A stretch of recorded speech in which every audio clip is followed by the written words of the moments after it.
Okay, mukhang familiar naman kayo dito.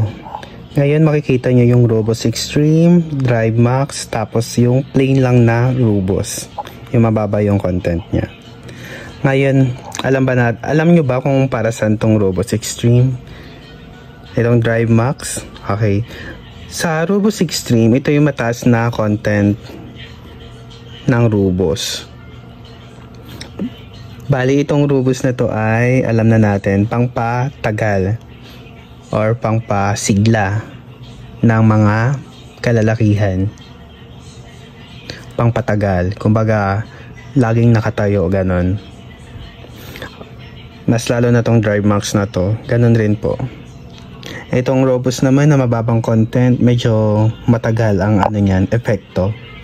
Bali, ang mas mabilis na epekto nito ay itong Rubos Extreme o kaya itong Drive Max. Bali, itong mga pangpatayo or pangpasigla, pangpatagal, kumbaga food supplement lang itong mga to. Bali, paano ba i-take itong mga to? Itong Rubos, Drive Max.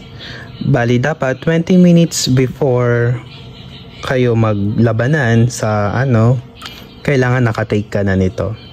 Kasi for example, iti-take mo siya, tapos ano na kayo, bali parang mahuli yata yun kasi hindi siya kaagad e-epekto sa inyo. Kaya dapat 20 minutes before kayo dapat nakapag-take ka na nito. Itong Rubos na to. Bali, marami nagpa-prank sa atin, di ba? Yung mga estudyante, minsan bumibili sila nito sa mga drugstore. Itong mga Rubos. Bali, itong Rubos na to, food supplement, ibig sabihin kahit wala kang reseta mula sa doktor, pwede kayong makabili nito. Pero dapat 18 years old, pataas kayo niyan.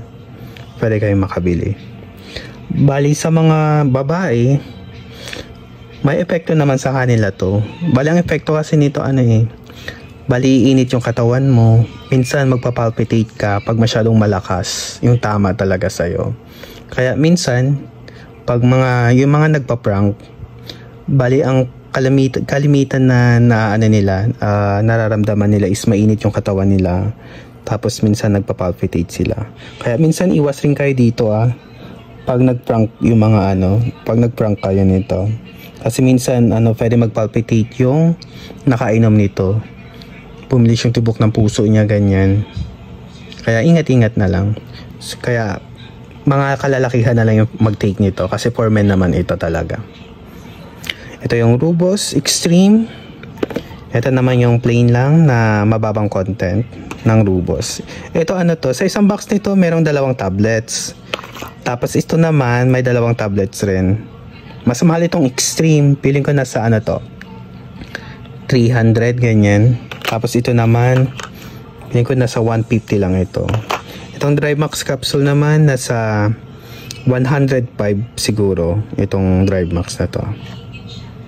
Tapos meron tayong per piece pala ng Rubos Extreme. 150 ang alam ko nito kasi 300 ito So ito nga yun, per piece 150. Balang itsura ng Drive Max, ganito. Tara niya.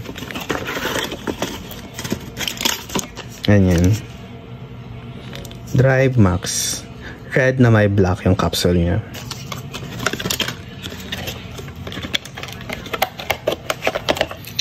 Tapos ito nakasil pa to, hindi ko na ito bubuksan. Medyo dark yung kulay. Capsule pala ito. Tapos dito naman, tablet.